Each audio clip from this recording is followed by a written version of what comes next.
Hi, this is Greg Smythe, and I want to welcome you to this week's episode of Uncharted Waters, the podcast brought to you by Global NL. The goal of the podcast is to share stories of Newfoundlanders and Labradorians doing interesting and amazing things, both at home in the province and around the world. This week's guest is Nahtan Young, who's a recent graduate of Gonzaga High School and is more broadly known for leading the Canadian national curling team during the Youth Olympics in 2019.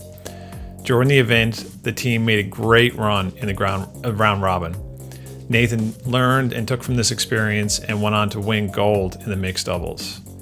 During the episode, we discuss this amazing experience at the Youth Olympics. We talk about what's on the minds of Newfoundland's youth. We also talk about what he is expecting heading to Memorial University in the fall in the context of COVID-19. I really enjoyed this conversation with Nahtan. We hope you enjoyed as well and look forward to sharing more stories like this in the near future. Well, welcome to the show. Look forward to talking to you, Nahtan. Yeah, as do I, Doug. Thanks. Yeah. We'll talk mostly about, your experience at the Youth Olympics that I said during the introduction, but why don't we get started? I think you're kind of just cluing up your high school year. We kind of were just talking before we started recording. But I'm curious to know, we're also recording this during the COVID-19 kind of pandemic.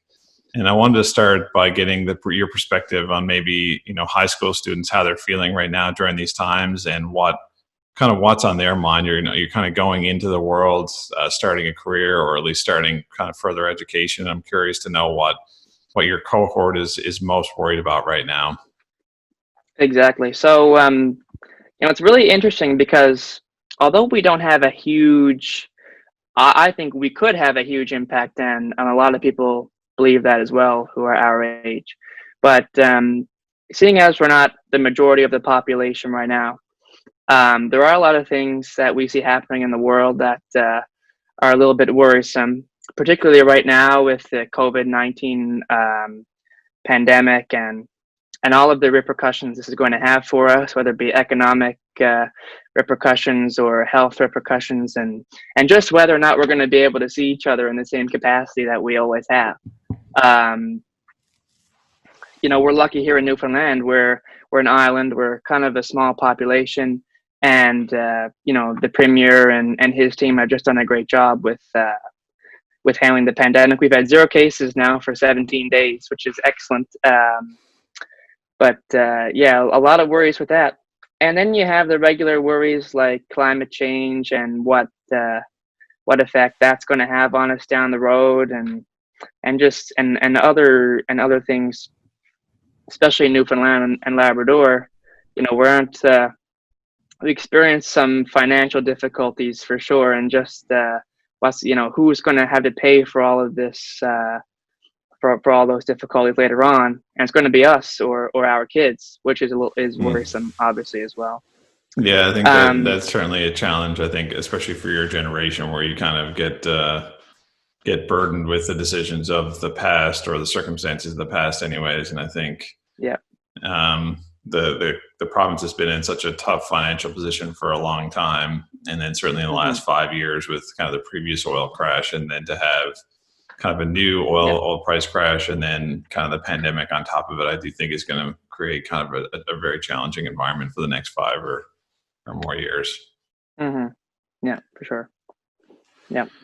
Okay. Yeah. I think it's interesting too. You also hear a lot about like how college is going to be different too. In the US, it's it's not different, but just like what college is going to look like, and whether there's going to be kind of an online version. There's also a lot of talk about people taking, gap years or things until kind of the world stabilizes a little bit. I'm curious to know how you think about going to university and how that might be different starting in September. Well, the jump is big enough as it is, high school to university. So to have to start to learn online, your first term in university, or maybe more, is going to be online. Like Munn announced, they'll be online in the fall. But it's we're lucky right now, where I guess we're getting a bit of practice online with school and stuff like that. But it's going to be interesting for sure. Yeah. Yeah, I think there's also, I totally agree. I remember that first semester, certainly in the first year, you kind of There's like a big social aspect too, and just kind of getting used to like a new group of peers, and there is Mm, like a lot of new habits you have to build around studying more rigorously and yeah. things like that. And I Yeah, do think it's going to be challenging to do that without kind of the in-person portion of school for yeah, sure. yeah, I mean, I don't think it's forever, so I don't think there'll be some long-term effect of that, but it certainly will make the transition probably more challenging for your cohort. for sure. Yeah, yeah. Uh, um, okay, why don't we jump into some of your experience at the Youth Olympics, and we can go back to like maybe even explain how you got started in curling and how long you spent, getting ready for that. I'm sure that was just the end point of a long, kind of career or like many years of practice and work. But why don't you tell us where you kind of got started, and then we can kind of work our way towards the actual event last year. For sure. So sports wasn't really my thing when I was young. I was tried in a lot of sports, hockey and soccer and basketball, and none of them really stuck. But my parents didn't give up. They kept trying me in different things, and curling managed to stick. Either that or it was the last sport, and they just forced me to stay in it. But I ended up to fall in love with the game and started curling when I was 4 years old, and no, just loved it. Loved watching it on TV. Loved playing it. Loved the strategy portion of it and the finesse. And yeah, so in terms of the Youth Olympics, all that would have started before we went to Canada Games in 2019. Um, Curling Canada published the application package, and you had to fill out an application, and then they would see your application, and they would go scout you at the Canada Games, and choose the team from that group of athletes. And yeah, we filled out the application and went to the Canada Games and did our thing there, and then a few months later we get the call from Curling Canada that says you've been selected to play on Team Canada at the Youth Olympic Games in 2020. It was just a surreal experience. And I still remember when we were waiting for the phone call, because we knew the phone call was going to be from 7 to 7:30, somewhere during that time on a Monday night. And at like 7:15, we got a phone call, and it was the Diabetes Association. So we were all excited because we were hoping it was going to be Curling Canada, but it was the Diabetes Association. And then sure enough, about 10 minutes later, we got the actual phone call. So it was super exciting. That is Mm. really exciting. I think Yeah. one of the things I noticed too, because you weren't part of like, it wasn't a team Newfoundland that went, right? I think you were the skip and the only Newfoundlander on the team. And I'm curious to know how big a challenge it was to have, I don't know how well you knew your peers or not, or if at all, but how it Yep. was to come together with a group of four complete strangers. And then I think Mm-hmm. at the end you ended up doing extremely well, and you won the mixed version where I'm sure the girl from, is it Hungary, you're Hungry, matched yes. up with, and you've never Mm, met before. But tell me about how you managed to come together as a team, and then maybe in your mixed pair as well. for sure. So yeah, the team was announced, and Jaden, Emily, and Lauren were all from different parts of the country. I had never met any of them before, and the first impression is, well, they were chosen too. So they're obviously amazing people and amazing curlers. And Curling Canada had that in mind when they chose the team. They wanted to choose people who could easily adapt and get along with each other, and because it is a fast tracked progress. It was announced in August and or April. It was announced in April, and then the games are in January. So it's a fast track process, and so they chose people who could get along and kind of gel easily. And we were lucky where we had some amazing coaches and mentors along the way. Helen Radford was our coach, and we did travel to 3 events prior to going to Switzerland. We were in Kingston for a trip. Then they actually all came here for a curling camp, and then we actually played together in Ottawa. And then we went to Edmonton. So actually 4 trips.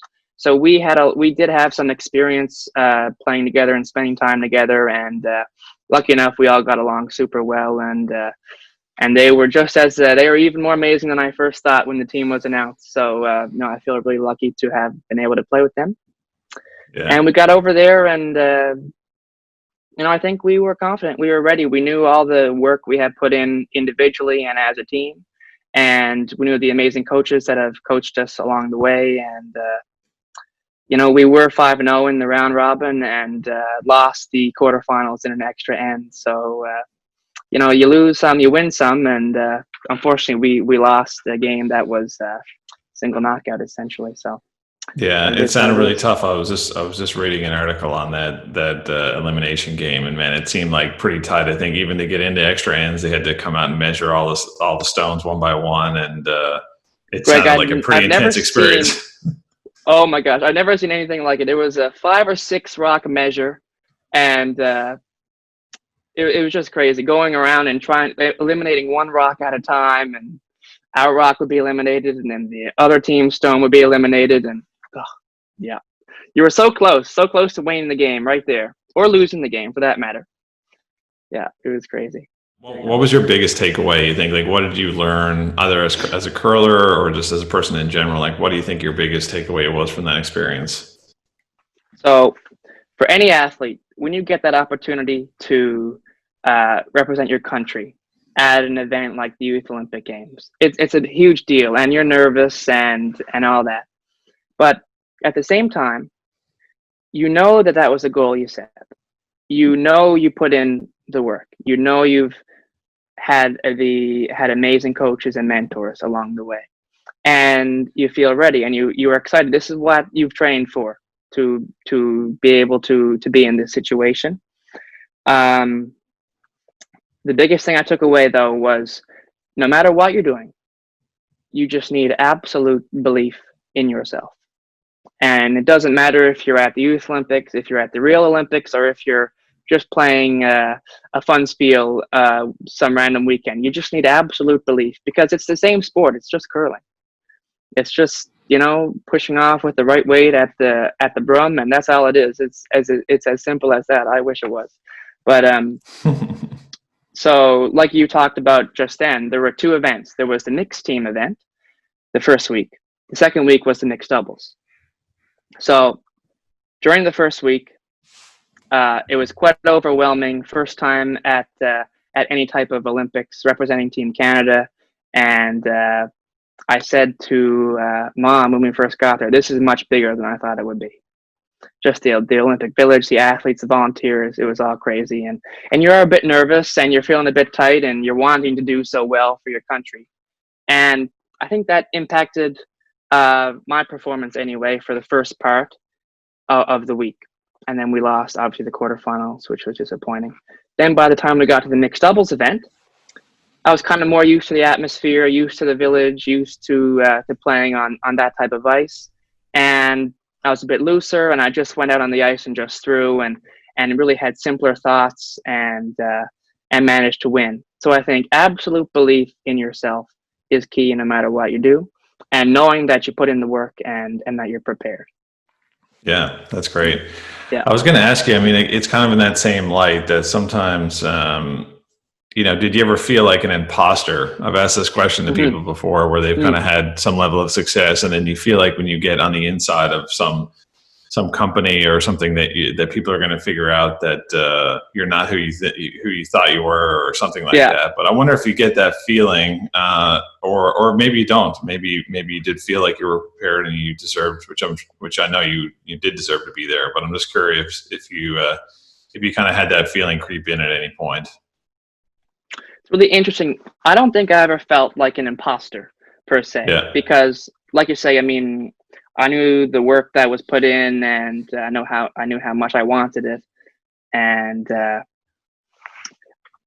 but I did feel so lucky to be there, and sometimes you wonder, geez, there are so many amazing curlers in this country. How did I end up here? So there is that. You do ask yourself that, wow, this actually happened. How am I here? But at the same time, I think you put in the work, and this is what you're working for, and you're just super, super excited. I think that's a good perspective. Actually, I had a similar experience where in my old job, I was working for an oil company, and I was asked to go to meet with like the Russian government in Moscow, and I sat at this huge conference room table in this like fancy hotel in Moscow, and it was me and these like, and I was in my, I might have been 30 or something like that at the time, and I was sitting with like kind of all these, men who were probably in their mid 50s from my company, and then on the other side of the table, there's all these like Russian government officials, Yeah. and I remember just having this like surreal experience. Like, and maybe imposter is probably not a good description, but I'm like, how did I get here? I'm like, how did this kid from Newfoundland like end up in a boardroom in Russia, like doing presentations and having to talk through translators, and we were presenting, these $1 billion budgets at the time and stuff, and and we had certainly put the work in. So once you kind of get moving, it doesn't feel as strange. But I remember there was kind of this moment where you're like, how did I get here? It is a strange feeling. And it's like anything, it's new. So everything's new at first, it doesn't take long to adapt. I mean, we all adapt, and eventually it feels more normal. But there is, like you say, at the beginning, there's always that feeling of, wow, yeah. Yeah. And I get, what about, I don't know, what was your experience about just like meeting people from different countries? I'm sure meeting people from other parts of Canada is one thing, but getting to interact with like a truly global, like, I don't know if you stayed in an athlete's village kind of thing, but can you tell me about that experience maybe? For sure. So we actually did. We stayed in a huge complex, and it was called the Vortex. So Apple's new headquarters, how it's the donut. So we stayed in a structure exactly like that, 8 floors, donut, open middle, and so that in itself was just amazing. And I remember walking up to the Vortex, and they had every country's flag out on the rails. It was pretty cool. So most of the time we were together, just the 4 of us, and but it's pretty wild when you see like the Russian team walking by, and then the Chinese team walking by, and the Norwegian team walking by, and everyone has put in the same work. Everyone has the same goals and kind of thinks alike, and so it's pretty neat to be in that environment. And everyone's so supportive of each other, no matter which country you're in.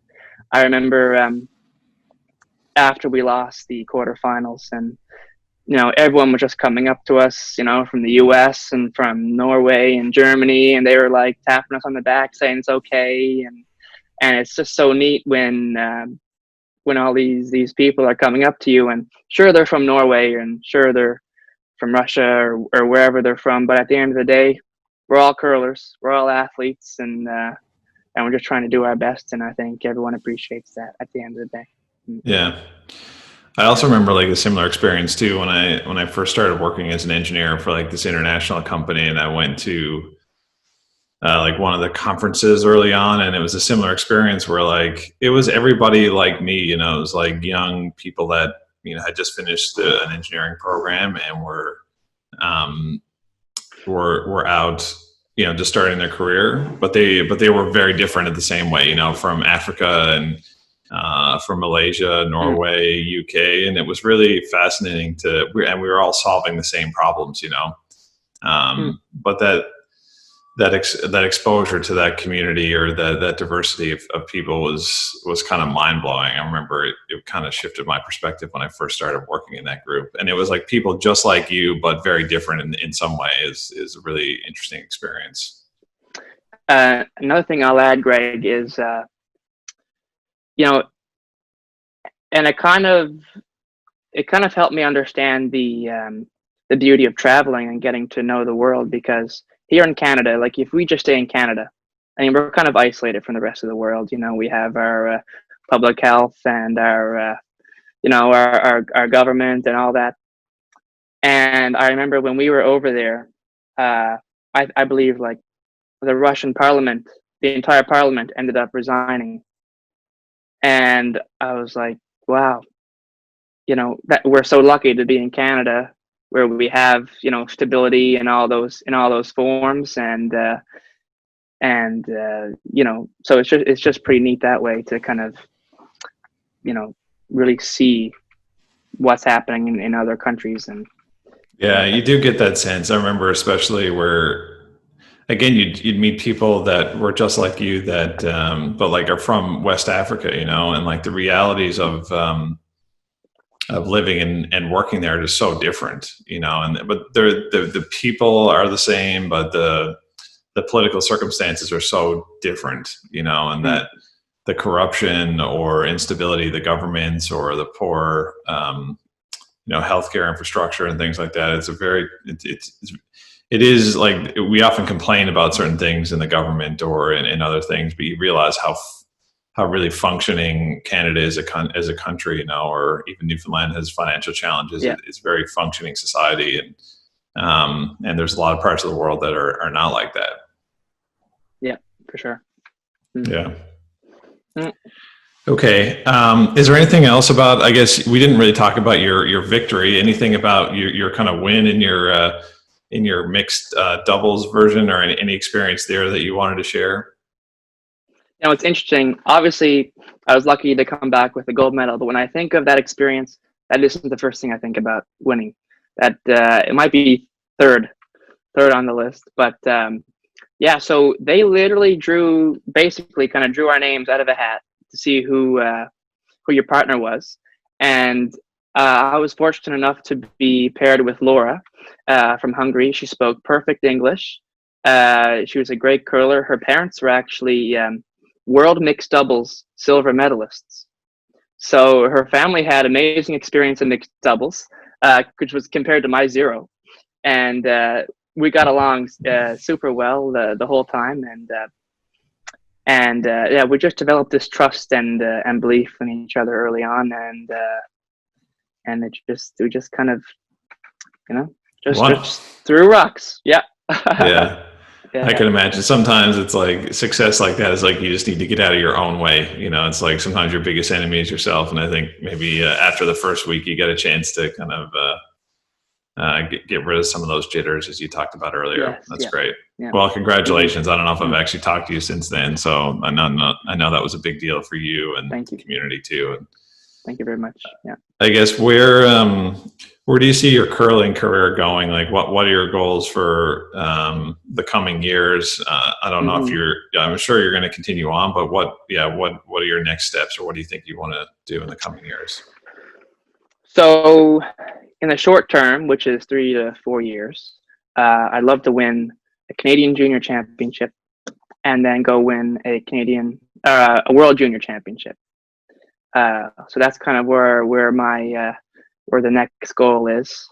Those two things. We have I'm fortunate enough again to have a great coach and great teammates, and we're all working towards the same thing. So I think if we maintain the current training and practice and travel, I think we have a good chance. And so that's where that is, 3 to 4 years out. And after that, haven't really given it a whole lot of thought in terms of work and curling and that type of thing. So we'll see. Yeah. I think it's probably good not to think too far into the future and just take it one day or at least 1 year at a time and see how things unravel. I'm curious to know how you thought like Brad Gushue's experience maybe, I'm sure, inspired you, or like, again, maybe not feeling like going back to the imposter thing, but like knowing someone that had done it before, at that global level. How did that help you?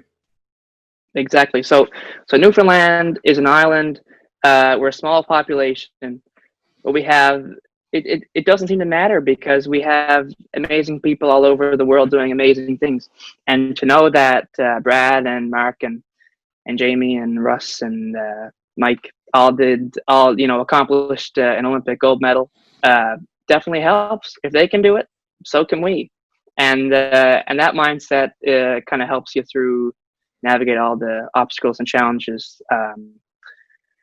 But yeah, exactly like you say. I mean, knowing that Brad and his team did that definitely helps and inspires us to have the same goals and try to achieve. Yeah. No, I think that's right. I think that's great. And it is pretty amazing. I remember that time I was living in Newfoundland then, and it was a very inspiring thing to have have a curling team from such a small community compete on the national and then global level. It was incredible. Yeah. Yeah. Okay. I guess shifting gears a little bit more, it may be more general about Newfoundland's future. What we talked about some of the concerns you have, but what makes you optimistic about Newfoundland's future, maybe in general? Well, sure, we're going through challenging times, but we've gone through challenges before, and I think we've proven to be quite a resilient population here, and we'll figure it out. We'll get through it no matter what. So that's always a positive thing going forward. But economically, there are a lot of opportunities here in oil and gas when the market rebounds, and there's additional opportunities in renewable energy, hydro, and wind, of course. So there's always it seems that seems to be an infinite resources that we haven't effectively harnessed yet. Yeah, exactly. But just kind of what's going on currently. I mean, the COVID-19 response has just been amazing here, and I think if we can use this as a model of how we're going to approach these type of crises going forward, then I think we'll be in great shape as we try to navigate them. And then you don't have to look much further than our startup and tech community, where we have Verifin and Colab and Misa, all doing amazing things around the world with technology. And so I think we're set up pretty good. I think it's going to be interesting where we go, and I'm looking forward to seeing what happens. Yeah. It is exciting. I mean, I follow the technology portion a little bit closer, although I worked in oil and gas for a long time. And I do think you're right. I think we have to continue to develop the resources we have, and I think there's probably some great opportunities there that are still to be developed. And then diversification seems like the most important thing, right? To have not to be dependent on a single industry is really important to the future of the province. Yeah, and you talk about learning from your past, and I think Newfoundland has traditionally been overly reliant on singular industry, whether it be the cod and fishing industry or oil and gas, and so you're exactly right. If we can diversify, then that'll help us for sure. Yeah, and exactly right. And I think we were kind of lucky to have oil and gas come around when the cod moratorium, was in '92, and then Hibernia started producing, I think, in '97. So that timing was quite good, and I think. But having more diversification that's maybe not resource based is important. And seeing the technology companies are not a direct replacement, but certainly can stimulate a lot of economic opportunity and a diversity of employment opportunities. It can, the Verifin has, we don't need a kind of Facebook or Apple, but another Verifin or two will make a big difference on the economy. Yeah, no doubt. Yeah. Okay. How do you think Global NL specifically, or we call it's kind of an expat network for lack of a better term, and I'm wondering, how do you think that network can help you specifically, or even more broadly, kind of your peer group? I'm curious to get your perspective on that. Yeah. So I don't know if you've read Bob Iger's recent book. I haven't read it yet. I mean, I followed him pretty closely, but I haven't read his book yet. Well, actually, I'm listening to it on Audible now, and he talks a lot about storytelling, and that's what Disney is. It's a means of telling these amazing stories. And when I think of Global NL, anyway, I just think it's an amazing way to tell the story of all of the Newfoundlanders all across the world doing amazing things.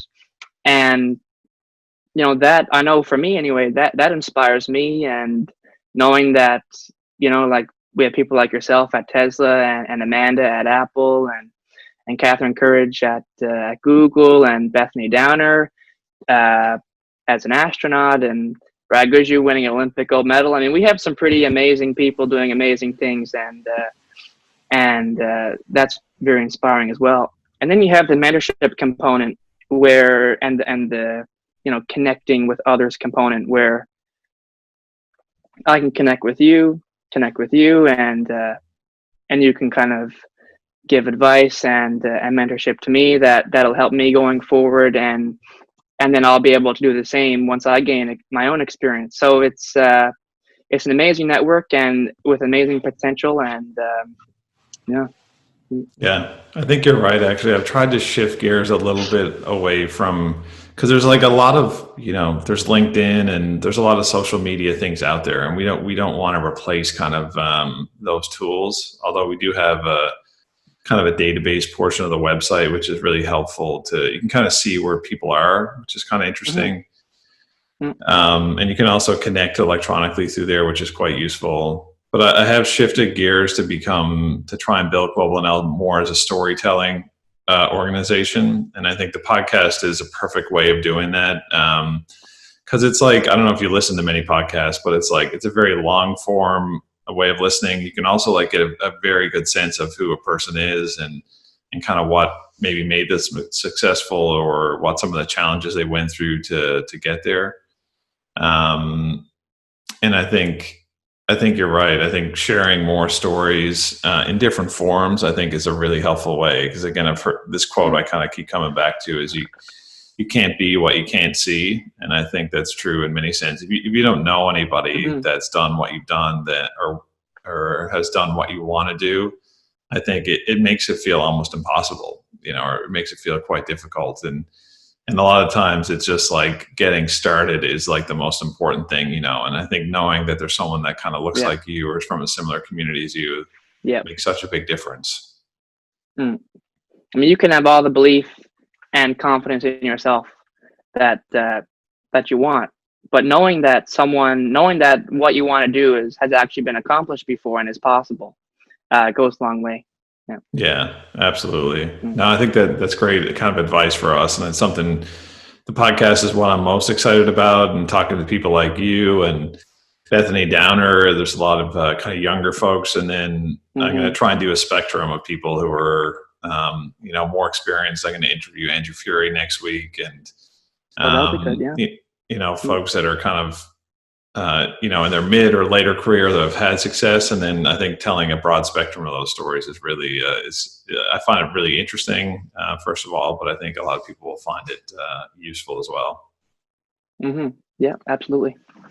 All right. Well, we've also, I think where we originally connected mostly was around investing. And I'm curious to know, why, tell us when you started investing and maybe why, and then we can talk a little bit about that. Yeah, for sure. My favorite topic.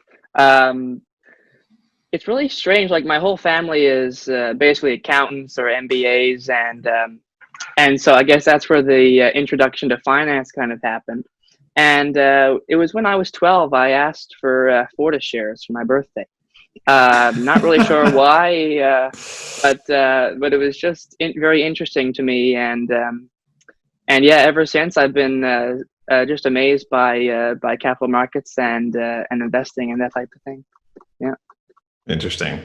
So who are your kind of who's your what investors do you look up to, or do you follow kind of more closely, or who would you like to emulate maybe?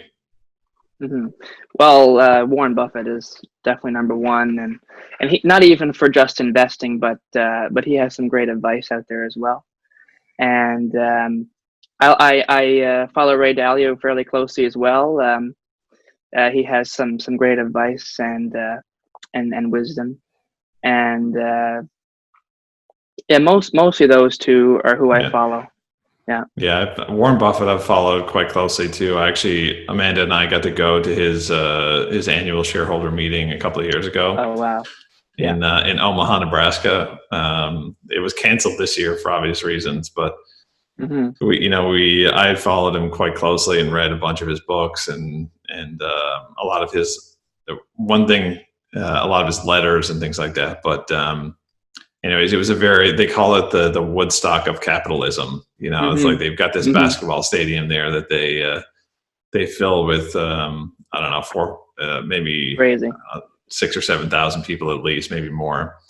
And people mm-hmm. line up, but there's no assigned seating, so you have to get there before the sun comes up, and then you sit there for basically 8 hours and watch these two old guys basically answer questions about investing. But it is really educational process, and it's not just investing. There's a lot of his advice is just kind of more general life advice and about how to deal with money or relationships or other things. And I found it quite good. I'm a shareholder as well. I'd love to get to one of their meetings before Warren retires or steps down, but we'll see. Yeah, no. If you get an opportunity, it'd be great. It's nice because previously it was never live streamed, so you can. I think the last 2 or 3 years have been broadcast on the internet, so you can still get a great sense of it. But yeah, if you get the opportunity, I think it's well worth the time. The other thing I'd recommend if you get the time is I think I bought it when I was at the event, but you can buy a book of all his annual shareholder letters. And you can just go. You have it? Yes. That's awesome. Yeah, and that itself is like its own educational. Like he's very good, like writer, but very plain language, and it's a real education in investing. Because I think a lot of people. He can. Yeah, go ahead. Sorry, go ahead. I was just gonna say he explains things so well. I'm pretty sure it's not this simple the way he explains it, but it always makes so much sense. Yeah, but I think he kind of comes at it. There's a lot of the financial industry, does their best to confuse their clients, to make sure that they keep themselves employed, maybe. And he always describes, like, he writes those letters to his two sisters, I think, where they're major shareholders in the company, but don't really understand accounting and finance and things like that. So he tries to explain it in a very practical way. And I think that helps a lot to make it more consumable. No, that's great. Well, I hope I wish you luck in all your investing endeavors. I know it can be a bit of a roller coaster, especially in times like these. But sometimes those are the most important times as well. Exactly. This is a great time to have cash. Yeah. Or it was a great time to have cash. It was. Yeah. It's a strange. The market's behaved in a strange way this time. It's kind of already recovered, but the world still feels very uncertain. So it's interesting to see how that will unfold. Yeah, we'll see. All right. The last question I have is, and I ask everybody this question: if you could put, a billboard outside of St. John's Airport, and it's kind of metaphorically speaking, if you could send a message to really the people of the province, but also people coming and going that might be abroad. I'm curious to know what kind of message you'd put on that billboard. So, Newfoundlanders and Labradorians, we're all connected, through our culture and through our history and through the present, what we're currently going through and all that. And so I think an interesting message would be connected. So for the people who are coming into the province, whether they be Newfoundlanders coming home or whether they be coming for the first time, be connected in our community and be connected through our culture and really immerse yourself in what it means to be a Newfoundlander. And for those leaving, be connected. This is your home. This is where you were made. So, don't leave here and never think about us again. If you're going to leave, then try to find ways to bring back the experiences that you gain away, and just be connected with Newfoundland and Labrador. Yeah. That sounds like a good Global NL. Maybe it could be Billboard is sponsored by Global NL, maybe. I mean, I think, that's one of the biggest goals too is, storytelling is a big part of it, but I think trying to, I guess when, I left the province about 7 years ago, and there's not a strong, there's certainly like family, right? There's a very strong like family connection that my wife and I have, but like outside of that professionally and there's not a strong mechanism, and I think I use the university as an example, that the Alumni Association has done more work, but they don't have the resources that some of the big American universities have that can really, harness the power and resources of the alumni. And so I think Global NL is actually partnering with the university now to start to do a better job at that. And the other thing I've noticed is that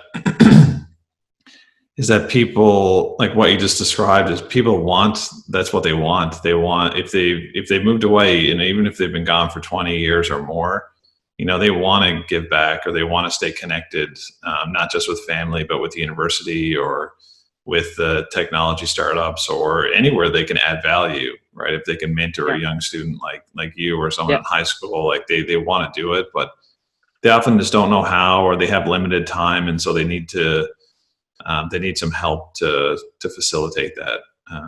So I think the desire is there, but it's like, how do we foster that connection? I think is what we've started to do, but need to do more.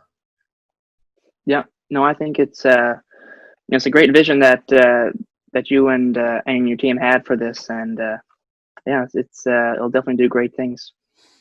Yeah, I'm trying to be patient. That Jeff Bezos has a great quote that every redwood starts with an acorn, and so we've been at it for 2 years, and we're making solid, steady progress. And maybe someday it will kind of take off, but we're just going to keep prodding along and see where it goes from there. And times like these, there's, it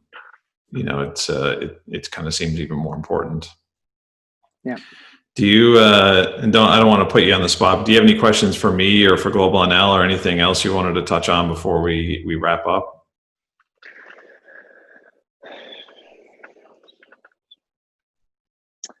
All right. Well, as an accomplished man such as yourself, what advice would you give myself or my group of peers? Actually, okay, scrap that. As you think back to your journey and how you got to where you are now, what would you have done differently?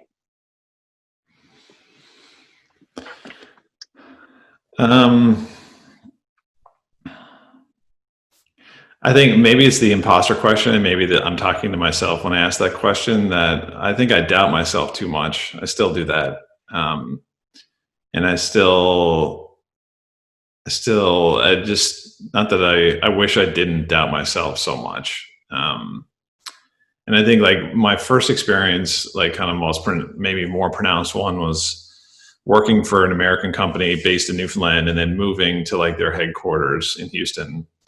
And like the intimidation of like kind of going from, when you're working in Newfoundland, like it's mostly a Canadian Newfoundland company and peers, but going to work in like, a US based headquarters of a Fortune 500 company, like it's a very intimidating environment to go into, and you're working with people from the top universities, not just in that area, but like the Ivy Leagues, and they've got MBAs and kind of these fancy schools. And for a long time, I was just unsure if I was either smart enough or could work hard enough to compete with those people. And